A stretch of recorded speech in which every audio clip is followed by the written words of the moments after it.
कला साधली आहे. तृप्त व्हायची इथे कुणाला कला साधली आहे. एक भूक मेल्यावर दुसरी आत जन्मली आहे. एक भूक मेल्यावर दुसरी आत जन्मली आहे आणि तिला खरोखर बिलगायाची इच्छा उरली नाही. तिला खरोखर बिलगायाची इच्छा उरली नाही. वृक्ष उन्मळू नये म्हणून ती वेल थांबली आहे. वृक्ष उन्मळू नये म्हणून तिला खरोखर बिलगायाची इच्छा उरली नाही. वृक्ष उन्मळू नये म्हणून ती वेल थांबली आहे. आणि दुसरा एक छोटा शेर यामधलाच की वर्गामध्ये पहिला आलो आनंदी आहे सर.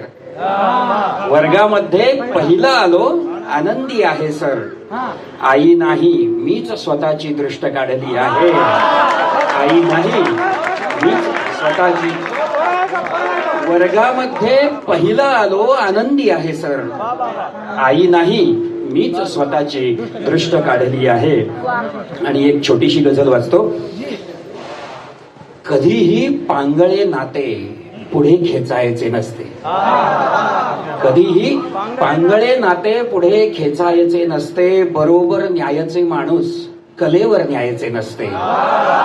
बरोबर न्यायाचे माणूस कलेवर न्यायाचे नसते. आणि कदाचित यामुळे हल्ली चुकामुक वाढली आहे. कदाचित यामुळे हल्ली चुकामुक वाढली आहे. तुला शोधायचे नसते मला गवसायचे नसते.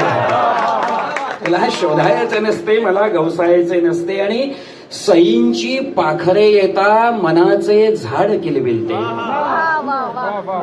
सईंची पाखरे येता मनाचे झाड किलबिलते. तिथे मग फक्त ऐकावे मध्ये बोलायचे नसते. तिथे मग फक्त बोलावे मध्ये ऐकावे मध्ये बोलायचे नसते. आणि कधी वातावरण सुद्धा महत्वाचा घटक असतो.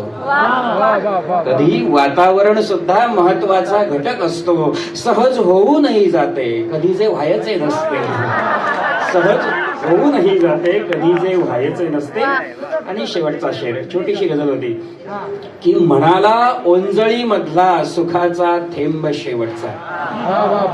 म्हणाला ओंजळी मधला सुखाचा थेंब शेवटचा. अधाशा सारखे मित्रा कधीही प्यायचे नसते. कधीही पांगळे नाते पुढे खेचायचे नसते.